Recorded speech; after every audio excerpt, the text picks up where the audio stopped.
Welcome to Yes Also. I'm Suzi Barrett. My guest today is Ali Ghandour, who recently stepped down as one of the ADs of UCB and is also a fantastic improviser. He was on the long-running Herald team The Dragons and plays with ASCAT, and I got to play with him for a week at the Edinburgh Fringe Festival last year as a part of the Holy Shit improv show, and it was just a delight. Ali is brilliant, and he's also a lifelong student of comedy, and this conversation has so much depth to it. We cover tons of different angles, from scene work to sketch, and in part 2, we deep dive about his time as an AD at UCB, what that was like, the challenges, the things he learned, and the trickiness of the Herald audition process. To hear part 2, go to yesalso.supercast.com and subscribe. And to those of you who have subscribed already, a huge thank you. You are keeping this show going and allowing us to pay our guests, and we are very grateful. Make sure to check out our pics and give us a follow on Instagram at YesAlsoPod. And now, here's Ali. Should we get into it? Let's do it, yeah. Welcome. Thank you so much for having me. Oh my gosh, thanks for being here. Yeah, I'm excited. Cool. Is there a specific place you want to start? Do you want to go chronologically, or do you want to start with a listener question and work our way to it? Oh, let's do that. Let's do a listener question. That sounds fun. So this subscriber, Evan, writes, you went from being cut from Herald to being the AD over Herald. What was that journey? Yeah, what a good question. Right? This is really funny, too, for the first listener question to be like, let me just cut you down a peg right to start. Right. Yeah, that was, it was a very interesting journey, and it was also something that really informed my time as artistic director at UCB. Let's see, where do we kind of go here? I'll dip into the origin a little bit because I think it's like part of that journey. I was studying improv elsewhere first. We can kind of get into more of that. Ultimate Improv was my first place. Are you familiar with Ultimate Improv? Yeah, JD. Yes, JD Walsh was like a huge, like my first improv teacher, very huge influence. Okay, like, to I had this no day. idea. Yeah, so I've never met JD. I only know of him because Heather Campbell and Matt Jones and Mike O.T. like all arrived at Boom having just done Ultimate Improv. So I've heard tales of it. Tiny theater in Westwood, right next to UCLA. JD Walsh was a guy who, I mean, I'll try to summarize. Like he basically came out of like comedy sports in Madison, Wisconsin, and very much, you know, I think after that time in comedy sports, developed this ethos of like, improv does not have to be loud, fast, and soulless, you know? Like JD is someone who is always, he always felt like improv has this asterisk next to it as an art form where it's like, yeah, but it's not real art. You're just kind of goofing around, you know? And he like hated that. So that was a big piece of the Ultimate Improv ethos was like, let's make these shows matter. Let's do short form that makes the audience cry. We did long form. So no more short form. Yeah, I would love that. Like hyper. We're going to play a game now called Catharsis with Your Dad. All right. Every time I ring the bell, your disease changes, but you have to say goodbye to your family each time. Oh, that one wasn't terminal. Okay. Yeah, it was, he taught, it was very narrative based. So that was kind of like the background that I came from. What were you studying at UCLA? Just very quick. So I went in studying molecular and cellular biology. I did know this. Yeah. I knew that part. Yeah, we talked about this. Okay. And I got there and, you know, I did well enough in high school. I did well in high school, but I was like doing well in high school without the study skills and habits and discipline to back it up. You were enjoying you've told me this, like the joy of taking tests without studying and seeing how well you could do. Totally. Yeah. Not even like intentionally like, I'm not going to try, but just like I wasn't built with that level of discipline yet. I'm a huge procrastinator. So I would do papers at lunch and then get like a good grade on them. And I was like, oh, this is fine. This is an extremely stressful life, but I can make this work. Yeah. And then I got your smear of jelly is interpreted as like a diagram of an amoeba. And brilliant paper. The paramecium. You can see the mitochondria. And then I very much was humbled at UCLA. Like I did did fine at first, but especially in the sciences program where it's like you're elbow to elbow with the people who are going to be your doctors in the future. Right. It was like, oh, so y'all are smart and you actually know how to study and have these like it was a big nerd alert for me. So I at some point in my UCLA career switched to let's just get a degree of something that you enjoy and is interesting. That ended up being anthropology with a minor in a very new field called human complex systems. Okay. The piece of that everyone is probably most familiar with is like the butterfly effect and chaos theory as described by Jeff Goldblum in Jurassic Park.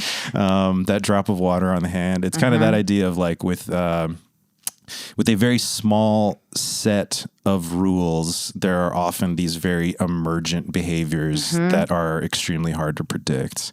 Weather is one of those where like we can predict weather up to a few days out, but beyond that, it gets extremely difficult to predict. There's like a tipping point where it just becomes too chaotic, or there's too many billions of chess moves. Yes, where it starts becoming. If you watch Candle Smoke, that's another one too. Where I do watch Candle Smoke. Season 2 is a bit of a snooze, but season 3 it really takes off. Once they find their footing, once they moved away from the soot, you know. It's one of those shows that's like you think it's about soot, and then it becomes about wax. Stick with it. If you're just starting Candle Smoke, I get it. A few episodes in, you might be like, "What is this?"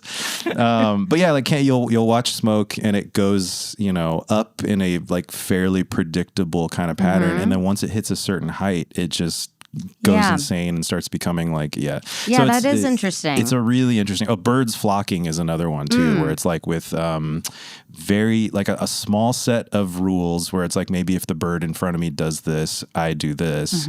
You see these beautiful patterns of murmurations. Exactly, one of my favorite. Yeah, Dang. So it's cool. It was a cool thing to get a minor in for what sure. What are I know we're on like we're tripping here. We're like on my 8th tangential question on our way to an original one. But what are examples of human behavior ones of that are hard to predict? Yeah, the human ones that are interesting that I can remember. It's also been a very long time, but group dynamics was like kind of one, I think. It's where so general. Yeah, it is so general, but like I remember we would study, I think like scapegoating was even like a thing that we would study where it was like if very hard to generalize with human beings the same way as like one woman and 4 men in a room and see how many minutes it takes to make her the scapegoat. Yes, yeah, or how many minutes it takes to steal her idea and take credit for it. Yeah, there we go. Yeah. So those are easy to predict. Right. 37 seconds. Yeah. Okay, but yeah, group dynamics. I'm looking for a concrete one, like the way people move through a park or... Yes. Yeah. I'm so glad you said that. I think that was one of the ways that it was applied was like in venues that are trying to figure out the best safety, protocols, for example, like if, a fire breaks out or if there's sort of like people stampeding and stuff, it's like, how do, when you're looking at people as these little dots on a grid, how can you kind of simulate like what happens if people from behind start pushing? Where does that energy kind of disperse? How do people respond? It's that kind of stuff. Right. This is the kind of stuff where AI is really going to shine. Where it's like the computer's like, you idiots. They go this way. Yeah. It's a math problem. I'll do that for you. Yeah. Based on these trillions of options, it's this one. Right. Yeah. But it was really interesting. It was very much like a tip of the iceberg kind of thing. It was also only a minor that I got in it, but I was like, I dig this stuff, and it ties into the anthropology stuff a little bit too. So yeah. And both tie into improv. It's all like studies of humans. Absolutely. And, So let me see if I can get us back to improv a little bit more. So like from that switch to that major, and I just want to do something to get a degree and get out of here, something I'm interested in. I also then had pretty much my last year at UCLA going through this phase of like, oh my God, I get it. College is beautiful. You can, there's so many interesting things here. You can study so many interesting things. And I started very much doing like almost like a Make-A-Wish style, like all the classes that I wanted to take, but were outside of my sphere, you know? So that included entertainment-y stuff, acting stuff. I did a singing class. I did a screenwriting class. There was when you say Make-A-Wish style, you mean you faked being a kid that had cancer in order to get all these for free? Yeah. Trying to move away from that part, but I guess that's on record now. Thank you, Suzi. You said it. You said it. That wasn't an analogy. That was just me copying to it. When you said, whoa, college is beautiful and I could do all these things. For the very first time in my life, 2 days ago, I just put together that the etymology of university probably draws from universe. Oh, interesting. Right? Yeah. It's a university. Like Right. that you can universally study anything. Like I think, I haven't looked it up to fact check, but I was like, oh yeah, it is like, it's a whole universe on a campus. There's so much going on, and it was I know that you get like general ed kind of opportunities where you can do, you know, your elective credits and stuff like that. But I think I had ignored so many of these things that I always in the back of my mind had some passion for, stuff like music, stuff like acting. So you start filling your plate with that, and then while you're doing that, you're doing Ultimate Improv on the side, or was this after UCLA? So it very much led to it. I took a class that was a sketch comedy class, which was great. It was one of these like grad student led programs, more of like a seminar than like a full course. And in that class, each week we would have an assigned, a sketch show as homework, and you could go rent the, DVD in the media lab. How quaint! It was so cool. It was one of those things where it was like, oh yeah, that's the class I would make if I was a grad student and trying to do this. And we got assigned UCB at one point, which was like fucking awesome. Like watching Ass Pennies, the sketch, and then coming back to class and describing what works about it, why it works, you know. And one of those weeks we had Mr. Show assigned, and I went to the media lab to check out the DVD and watch it there. And I had this moment, this fellow UCLA bud who was also in the class, but I hadn't talked too much, Chris Reinecker, shout out. We had that moment that was very like romantic comedy of us going to the desk to check out the movie at the same time, and it was like, do you just want to watch it together? It was one of those. And we sat and watched this Mr. Show episode, and I got to talking with him, and he was performing at Ultimate Improv. And I was like, oh yeah, I've walked by that place next to In-N-Out like a million times. Or like I saw the sign for auditions, like how does that work? And he was just like, oh my God, like you should totally do it. Even just from hearing you read sketches in class, go do it, go try it out. Like he demystified the whole thing for me. He's like, here's how the audition will work. Here's what you'll have to do. Do you feel like if you hadn't had that sort of chaperone guiding you through that or demystifying it, that you would have been more reluctant, or that it would have taken you a longer time to cross the barrier? Yeah, I do. I think so. I think that there's something about taking that leap. I mean, we all know it's like extremely scary to start a new thing or whatever. And I think, some people have that gene in them or personality quality in them where it's kind of like, you know what? Fuck it. I'm going to get into the world of learning violin, and I'm going to, and I think that like one of the things that improv's great about is it trains that muscle of like, I can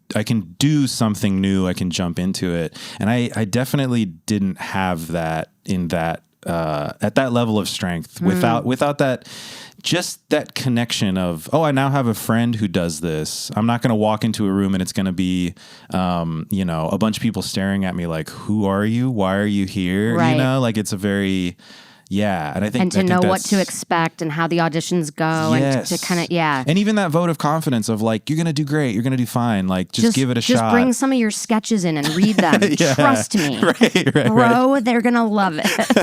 I guess that is the downside of like, you take the advice of someone. Right. Like, it is interesting that framing of improv being something that trains your muscle of starting something new. I haven't, I guess, put my finger on that before, that every time somebody sweep edits, we have to leap in and start something new. So it is really working that muscle of like not being afraid of a new thing or not being, put off. Totally. And I, anytime anyone asks me, you know, considering improv classes, whether they are in entertainment or a civilian, I'm always like, I can pretty much recommend it to anyone to just try it, because it's also one of these things where after you've done it, a lot of other stuff just feels easier and less crazy, you know, like it's, you've got a big wedding toast coming up or something, and it's kind of like, oh, you know what? I learned how to just take a word and go out and create comedy out of nothing from it. This is something I can achieve. You know, it's Hey, Ollie, we asked you to do our toast at our wedding because we wanted like a toast about us. You did a 1-person improv show. Yeah, well, it was. You know what? I would blame the suggestion. Honestly, I asked your uncle for a single word. Yeah, the suggestion wasn't supposed to be a part of. Yeah, you asked him for a word. I asked him for a word, and he said, "Give a toast." And then he didn't like the shit that I did with the toaster. So we'll talk off pod about that. It was, and I want my money back. I can't believe you charged me. It was a standard rate for a level 1 toast. God, $300. There's a work study program if you wanted to make it cheaper. Fuck me. Threw a toaster at my family. Started playing a weird sea shanty character. Captain Butter. Captain Butter. You know, like my Captain Butter character? I don't. Sorry. Okay. So yeah. So it makes everything less daunting. Yeah. So you walk me through ultimate improv then, since we're here. Sure. We started with like, well, I guess we'll touch on the origin, but we might as well. We'll answer that question, the listener question soon, I swear. So ultimate improv, I started with it.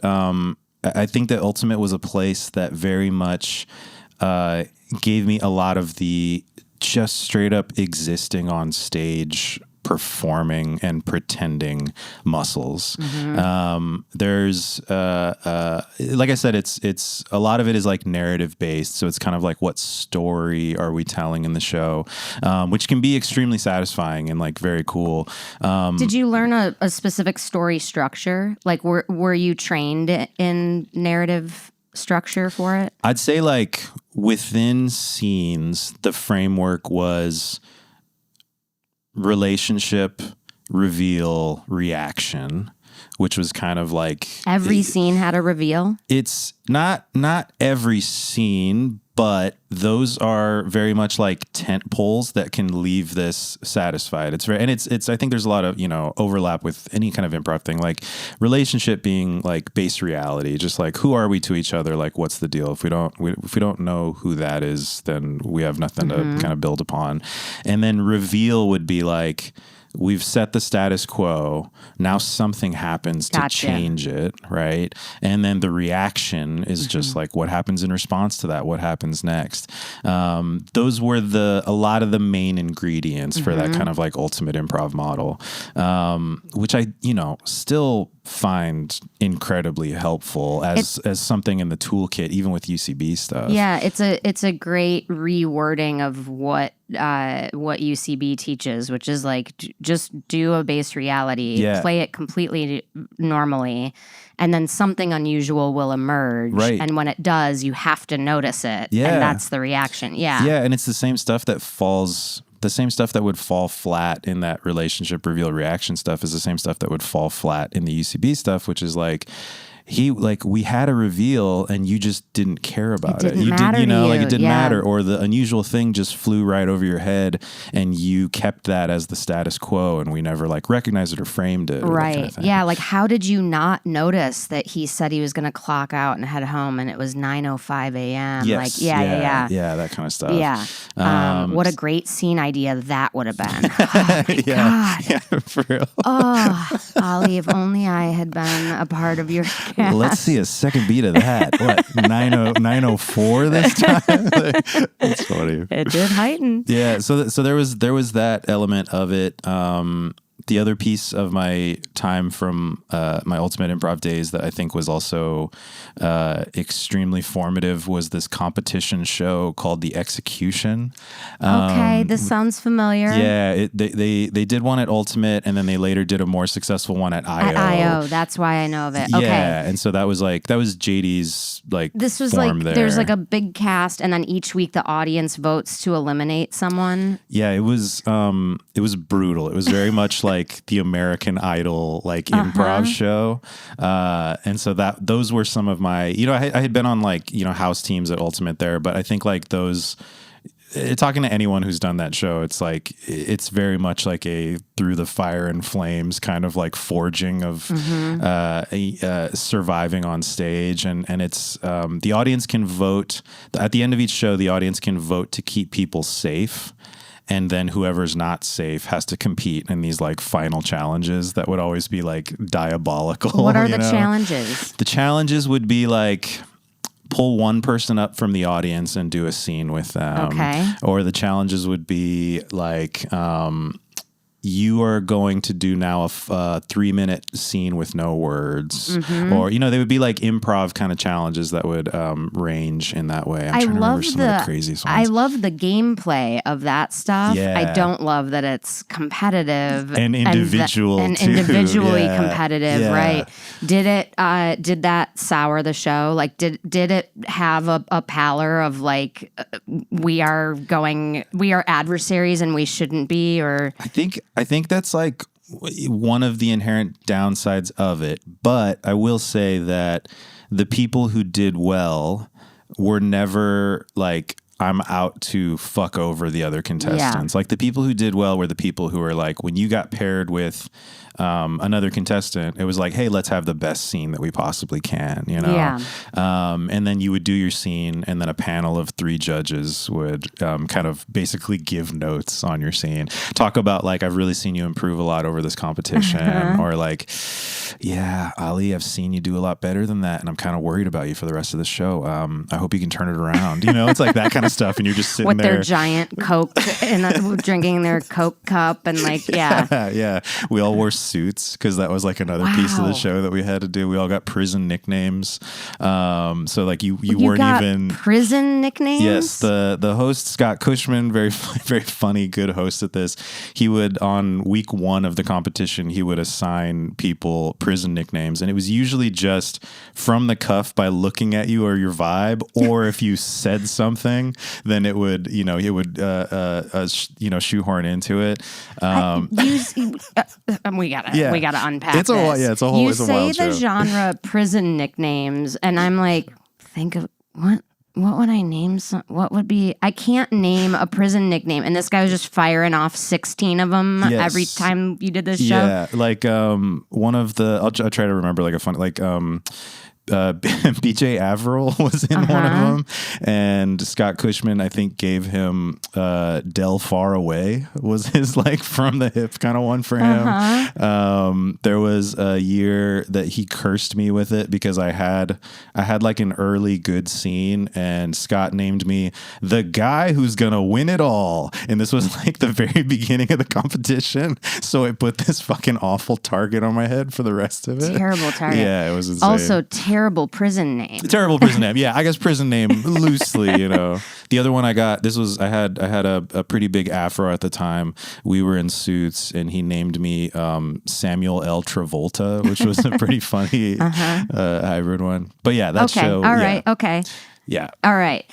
This is, I'm sorry. That's so much. No, I love it. I love it. No one's talked about this on here. So yeah. it's a chapter we got to dig into. Some winners of that competition that were great. Heather Campbell was one of the big winners. Yeah. The year that I lost to Dave Tooney, which was I get it. What a blessing. Take the crown. Yes. Yeah. 100%. Yeah.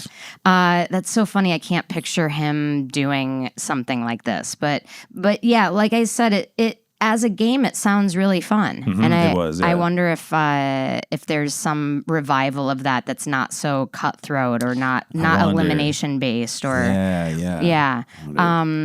Okay, so is Ultimate still going? Is JD still around? It is not. No, Ultimate became the Improv space when it took over. So, you know, some people within the theater took over, and it became Ultimate Improv. Or sorry, became the Improv space. And then post pandemic, now the Improv space is no more. Gotcha. Yeah. It is the Improv void. It is the Improv void. I believe it has of space. reverted. Nature has reclaimed it back into a cell phone store, I think, which it may have been beforehand as well. There are some free roaming cell phone salespeople who have you grazing. See the cases kind of slowly budding around, you know, what used to be a stage. It's beautiful in a way. Gorgeous, yeah. Speaking of chaos theory, how long does it take for something to turn into a cell phone store? Given enough time, okay, so from that, you leapt to UCB, is that right? Yeah, so I, at Ultimate, that Chris Reiniker founded this group called The Waitlist. That was our like sketch and improv team. I should have talked about The Waitlist more than the execution, but let's do it now. No, it's all good. The Waitlist was my team of like, we were an improv team, we were a sketch team, and we were a short form team. So that was an incredible experience. And we were a baseball team. And we were a SWAT team. Yes. We were busy. We carried out hits on the weekends. And hits. Right. Grand slams hits and hits, right? Assassinations. Yeah, both senses. That it was a beautiful experience. It was like still you know, I'm still friends with all those people. It's still very much like a time that I will look back on as just like that heyday. You know that Birthday Boys sketch of, God, is it Ham Hat? Is it there's one where they just make the dumbest I already idea. Don't know. They make the like, it's the first like minute of it is just like you know, the dumbest pun of a thing, and then they go, "We did it," and then the rest of the sketch is just them like celebrating for the rest of the sketch. It was very much like that vibe of like that you know, college kids being creative with friends, but also producing shit that was getting you know, good responses and stuff. And was this sort of like early internet sketch comedy days? Yes, like put me in a year here, like 05 or something? 2010, 2009, that kind of era. So I think it was just behind the YouTube people figuring out like, hey, you should actually bank content and then put it out week by week on a regular schedule. Whereas we were just like every couple months, like we made another thing, and then long gaps of nothing. And then like we made 3 things, you know, but it was great. We got some good responses from that. We like won, you know, a couple film festivals, started working with MTV, which is really cool. Wow. Like we did like a MTV digital kind of contract for a while. Huge. Someone over there. Yeah. So you were making money. A little bit. Yeah. Like at least, you know, at least felt like we were on the path where, hey, we have the right people where if we're going to start making a show, we can, you know, turn it into it. Made a show called Teenage Mountain Lion. That was kind of like a digital streaming thing. Drama. It was an hour long. It was an hour-long drama. Yeah. Stick with it. First season. No.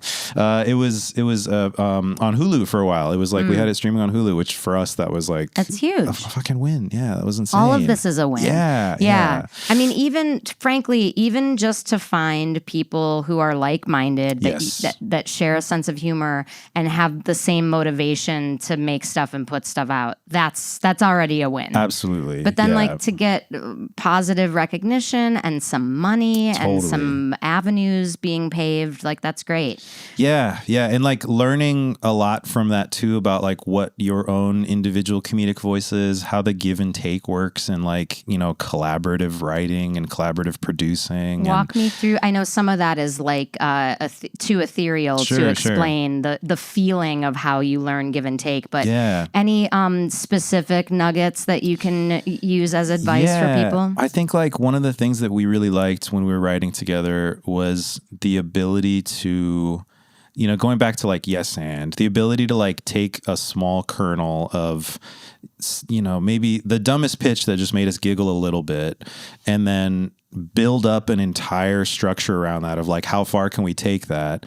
And then not being precious about looking at the end thing and kind of going like, okay, let's knock that down and start something else. You know, I think like that was very... Teenage Mountain Lion came from the dumbest like short sketch of, this like, tiny like preview for a show that didn't exist. And then it was like, what if we just made that show and it became that, so those pieces I think are great. And also making sure to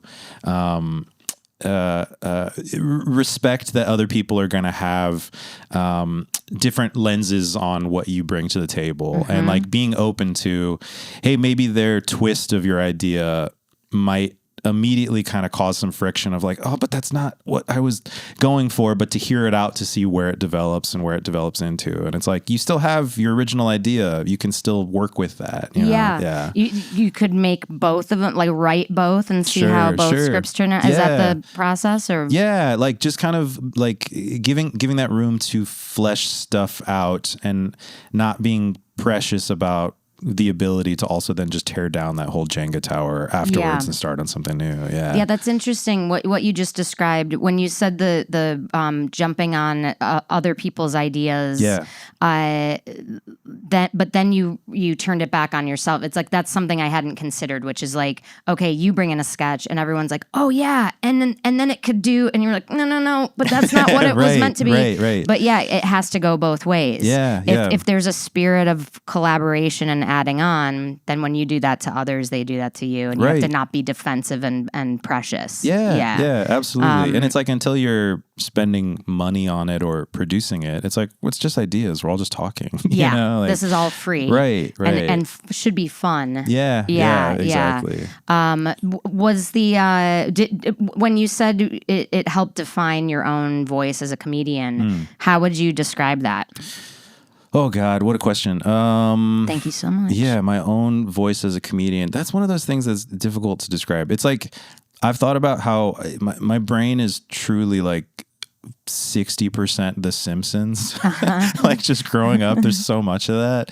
I would like constantly when I was, writing stuff or even on stage, sometimes I'll have an idea and it'll be like, but that's just that thing that Homer did, It's like those kinds of things like come to me a lot.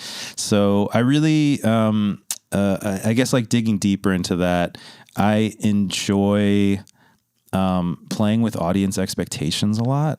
Like, I think that's like a really special, that's a really special part of the relationship between like creator and audience or whatever, is that like you're respecting them enough that they're on the same ride that you're creating, and you are making this roller coaster fun for them by not just giving them exactly what they see coming around that corner, training them that like, hey, like this is what the roller coaster does. Every time you go to a bump, we go up this much and then we go down, and we go up this much and we go down, and getting them to that point where they're right when they get used to it, giving them, actually, now we're going to go in a loop, or we're going to go a straight track, or fake you out and like, see that thing that looks like a bump? It's actually not. There's no more track. What? You know, like any of that kind of stuff. You love very intentionally like setting the reality and shifting it, or setting up a pattern and then breaking it with the next heighten. Is right. That, taking advantage of tropes that people are used to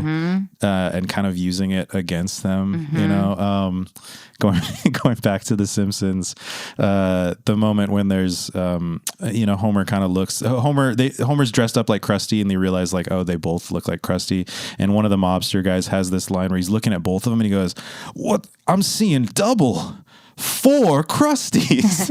It's just like the stupidest shit. The reveal that he normally sees double. Is that the joke? Yeah. Just like you're expecting this to play out in the way Homer and Ned pulling waiting, they have to steal these 2 janitor guys' outfits, and so they wait behind this kind of, this behind this wall, like waiting for the perfect moment. And they do that cartoon thing where they grab the 2 janitors and pull them in, and then there's a big scuffle and you hear them getting beat up. And then instead of them emerging in the suits, the 2 janitors come out just like having beat the shit out of them.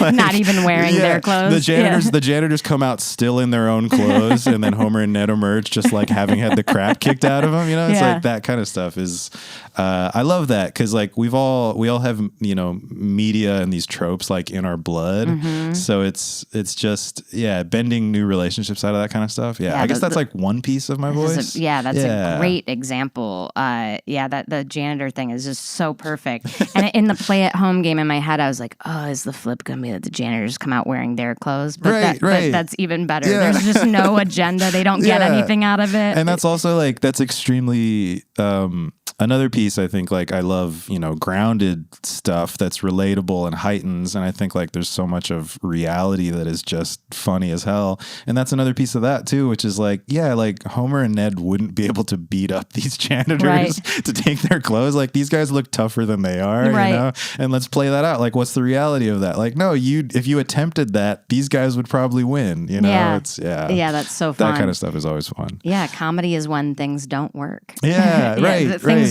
can't go according to plan, or it's just a day. It's not a comedy episode.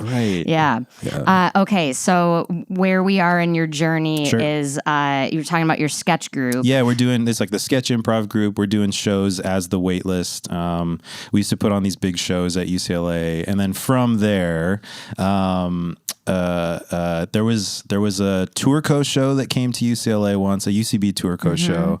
And I remember watching that show and just being like, holy shit, like these people are amazing, you know? And it was that Tourco format of like audience interviews, some of that stuff.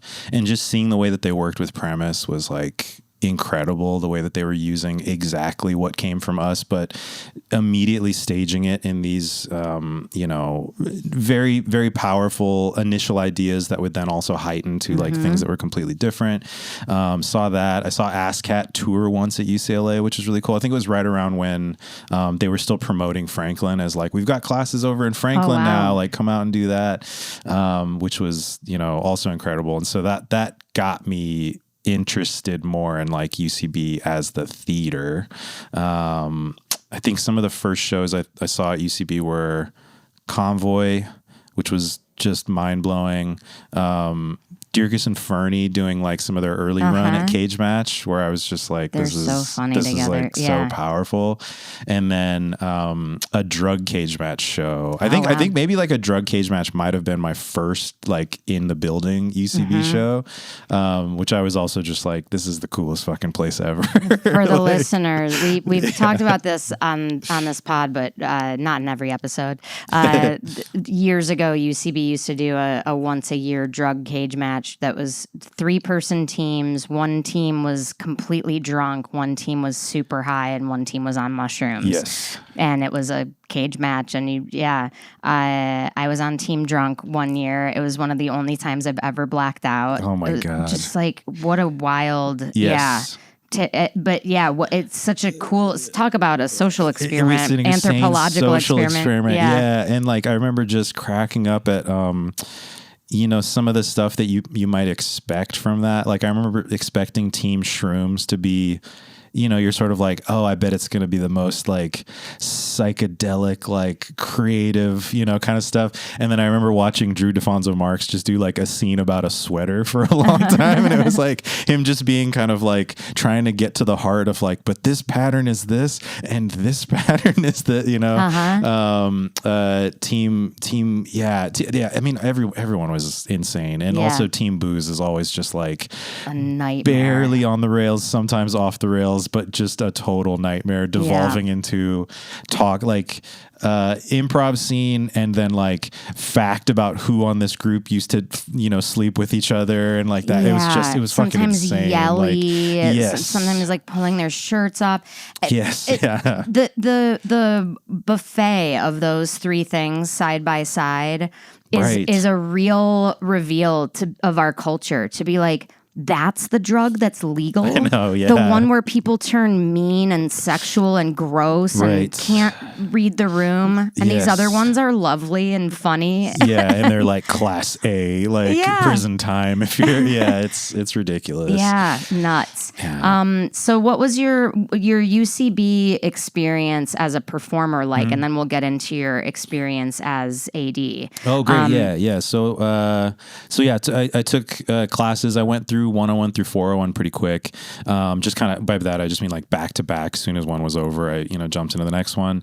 Had great teachers. I very much, I think that I very much benefited from, I know I've talked to you about this too, being able to come into UCB with a little bit of a performance foundation. Like I didn't have a ton of experience coming in, but I at least knew how to exist in a scene, and it wasn't like me pretending how to pour a pitcher of lemonade for the first time while also learning game, right. Which I think really helped, being able to go because you had spent a lot of time in your apartment pretending to pour pitchers of lemonade. Yes. So you had that skill. I had that fucking down. Yeah. Get yourself a long mirror, a long pitcher, a long mirror.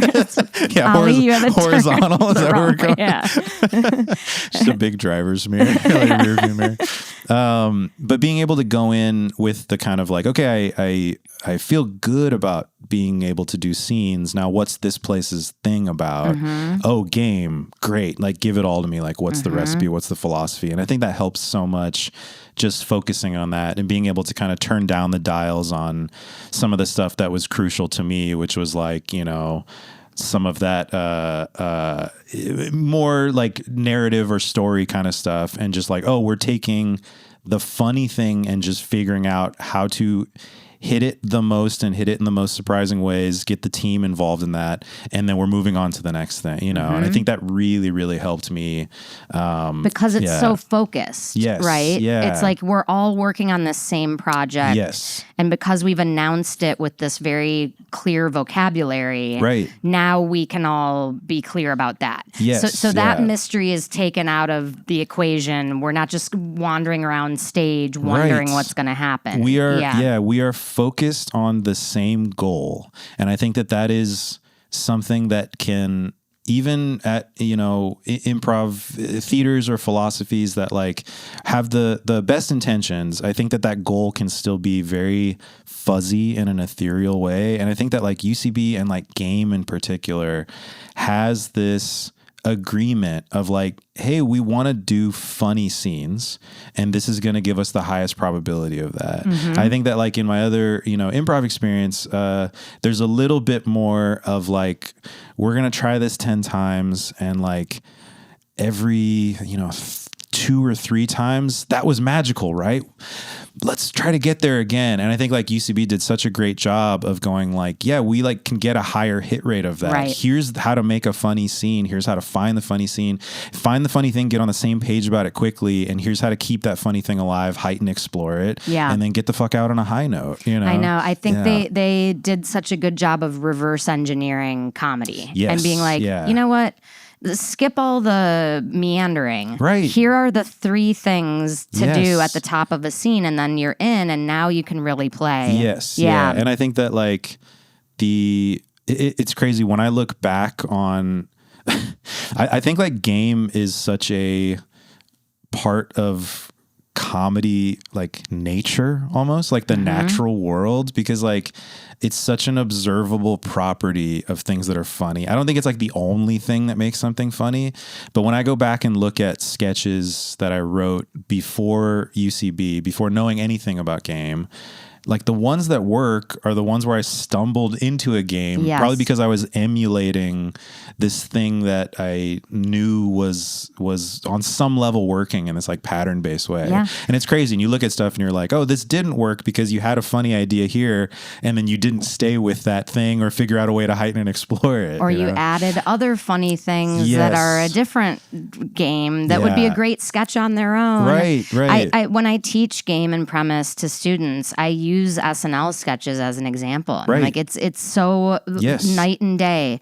Sketches that work, especially like think of iconic ones, like I'm like the Matt Foley motivational speaker. Right. Just the clearest game. This guy is supposed to motivate the kids, and you just slowly find out he has the saddest life. Yes. And he's like a piece of shit. Right, yeah. right. And it even has a catchphrase. I'm Yeah. living in a van down by the river. Yeah, that chorus that the audience can return to and kind of feel the rhythm of. Yeah. It never deviates from that. Right. And the parents and the kid are never not the voice of reason in the scene. Yes. We don't also have that, like, suddenly they're alcoholics, and we don't bring in other unusual things. It's just centered around that one unusual thing, and the parents going, oh dear, well, why don't you talk about, Right, yeah. They're continuing to be the real humans that are affected by this right. thing. Yeah. And you see SNL sketches that don't work. I can't think of an example off the top of my head, but it happens where you're like, oh my God, what was that even about? Or like, yes. It was about something for 3 minutes, but then it ended up being a 12-minute sketch that was just kind of grabbing at pop culture references and listing them rather than... Or like a collection of funny ideas that all could have been good on their own, maybe, if we had like explored them kind of thing. The opening... Oh, sorry, go ahead. Oh, no, I was just going to say, with the waitlist, we used to, in our, pre-game kind of knowledge, we used to have a term where we would say something got too spicy, where like we would be, fleshing out a sketch, and it would be that kind of thing where someone would go like, oh, and what if the dad does this? Like he tries to go for a hat and then he decides he doesn't want that hat. He wants another hat. And it would always be kind of like, it would make us laugh. But then we started realizing like, oh, the stuff that's making us laugh as we're building the sketch is because we've gotten used to this sketch so many times that we just keep making things that are new to us. And then when we look at it from, again, like the first viewer of it, like a fresh viewing of it, it was like, oh yeah, this is too spicy. And I think for us, realizing now, there's a lot of overlap where it was like, yeah, we were trying to make the voice of reason parts also be kooky and funny and that kind of thing. And it always felt like too spicy in the end product. I think there's a temptation that can happen with people who have been doing it for a while, doing sketch, especially. Like this happened with Heather when she got to Boom. She had already been doing sketch for years at a very high level and was super great. Yeah. But I think she had become bored with the expected rhythm of sketches and the payoffs that you're supposed to do. So she was writing in a way to surprise herself and make herself laugh and flip things upside down. But it's like, but that's not... This audience has never seen sketch before. Like we've got to do it for this audience. Right. But yeah, that's an interesting, it takes discipline to like go back to square one and be like, no, we're here to serve a meal. We need a protein, a carb, and a veg. Yeah, right, right. Yeah.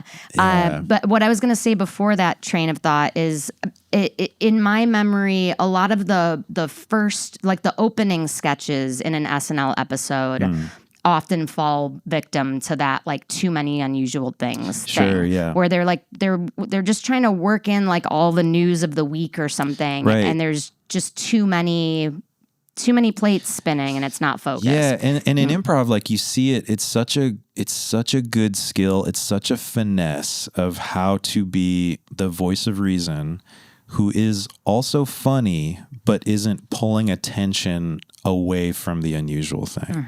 Like to be the voice of reason who still checks the boxes of like, I am a normal human being experiencing this, and yet the way that I'm embodying this thing is giving joy and laughter to the audience because it's either something that you can recognize in real life of like, oh God, yeah, that's like that guidance counselor is just like my guidance counselor, or that guidance counselor, you can tell that like his life is sad and this weird guy is affecting him even more, but it's not like that guidance counselor can't stop farting, it's like, it's not past that point. I think that's like such a special skill that like great voice of reason players have, where it's like, I'm not tainting this scene.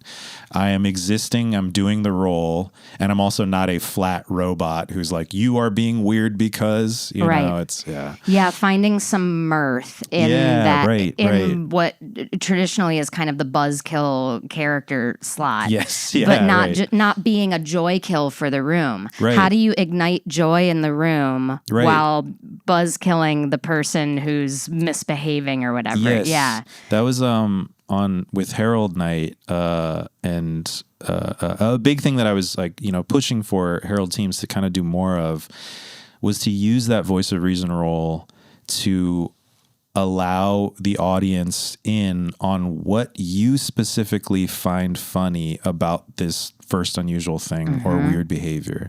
Not like negating the other person's premise choice or anything, but like specifically if this person is doing that, what does that trigger in you of like, that's what you think about life, then that means this, that means this, that also means that, hold on, you're telling me, you know, like having that label come through, because there's a million things where it's kind of, you know, wow, you really shouted there. That was really too loud to, you know, like you can label that, but you can also be like, you're acting like a fucking football coach right now. You know, if like that's what triggered, and that gives us so much more meat to play of like, now we have this label of this, we have this gift of, oh, thank you. This vibe is kind of football coachy, you know, or like you're being a mean boss. It's like you're giving like Bond villain vibes. Why do you think that you're you think you're the Batman of this Costco, you know, like those kinds of moves like really help. Having your own reference base and specifics overlap with the characters so that you can bring your own like specificity to that role. And so we don't have to just keep hitting that first unusual thing of I'm the person who screams at Costco customers. You know, it's like it's going to get old quick. Also, P.S. if you in a first beat stumble on this analogy of like, God, you're just giving real Batman villain vibes here. Like, let's just calm down. We have now... There's your second beat, yes, right? we have opened the door and second beats for Batman villains running Costco or whatever. Yeah, totally. So talk to me about... So you got on Herald Night. You're on Scandal. Yeah, was that your first Scandal. team? That was my first team. That was my... first time auditioning, which I think really helped that year that I was... They were like, we've never seen someone pour lemonade like that. Did you see was fucking incredible. He must have a sideways mirror He must at home. have an extremely long picture at home. I think it helped because I had zero pressure on myself going in. Like I was still like nervous at the appropriate level, I would say, but I was also like, hey, it's my first audition. Like whatever happens, happens. There wasn't that level of, oh fuck, here we go, another year, you know, kind of thing. And I think that really, really helped. Ann Lane, also a member of the wait list. We got on the same year and they put us on Scandal together, which was also a gift because I was still very much finding friends in the UCB community. So that helped. Scandal was great. We were a fun team. I love all those people. I learned a lot. We did shows that I was like really enjoying. I thought we were improving a lot. And at the same time, I would like, you know, have a show that was like, hey, that was like a pretty good show. And then I would watch like Bangarang and be like, oh, that's the like bar for like the, that's the ceiling for where we're at. And then the other thing was that was the same year that Winslow was made as well. And so like Scandal, we were very much like, oh, you know, this different kind of ragtag group and we're feeling each other out. And then you would look at Winslow and I was like, oh, like they're all like best friends already. Like how do we make this work? But I do, you know, I look back on that time like extremely fondly. What a fucking gift to be on Herald Night for any amount of time. And it was great, and we had a blast. Scandal got cut. I then spent, you know, that year off, auditioned the next year, didn't get on that next year. Oh, interesting. What was that emotional whiplash like? That was hard. I mean, getting cut the first time even was just, it's tragic. It's hard. It's so difficult, and it is... There's something to it that feels like shit. That was my shot, you know, like in whether that's with Herald Night or whether that's with UCB as a whole, or like some feeling people can like the road has ended here. Like, like it creates like, oh, this is how it ends, and now I have to find a new theater to restart. Or like for some folks, even like I guess I just don't do comedy anymore, which is always like, you know, like really tragic for folks. Like, and that is something that I've tried to, in the AD time, tried to really emphasize, like having used that experience as a reminder that like this does not have to be the end of your journey, either at UCB or at Herald Night even, you know, like this is one moment in time where the fit isn't right for this extremely niche part of the theater that is one small corner of the theater and everything that we do at UCB. And that it's important that if you want to continue doing this, you should. Right. And you have been on Herald Night. That is an achievement that's more than 99% of the community can claim having under their belt. Like you are part of the UCB family now. You're an alumnus of this whole program. And achievement level aside, you clearly have the ability to do scenes at a level where you can play in any show in town. Like your education and experience doesn't suddenly evaporate just because you don't have this Monday night show. Yes. If improv brings you joy, keep improvising. Absolutely. Although with that said, I absolutely can empathize with that. Yeah, it would feel like a gut punch and hard not to take some of it personally and like, God, was it my fault? Was I bad? Right. Yeah. Right. Yeah. And you're looking back on, there was that one show, and I know that, you know, people were watching that one show where I fucked up. I really pushed that Captain Butter agenda. I had a wedding coming up, and I needed to practice the voice. I shouldn't have brought a toaster. Someone used Herald Night to workshop Captain Butter for the wedding toast. Yeah. You know, I prioritized the paying gig of my brother's wedding.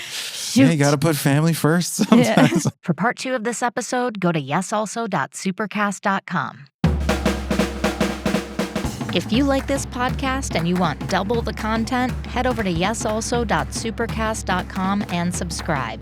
You can also help us out for free by subscribing to us on YouTube and talking us up to your improv communities. If you have a question that you'd like us to answer in one of our Q&A episodes, or a topic that you think would make a great bonus episode, put it in a 5-star review. If you're a theater who would like to host us for a live recording and improv show, let us know at yesalsopod@gmail.com. A very special thanks to our producer, Ryan Rosenberg, audio and video editor, Brian Kessler, and social media czar, Britt, Faye. Thanks for listening, and we will see you next week.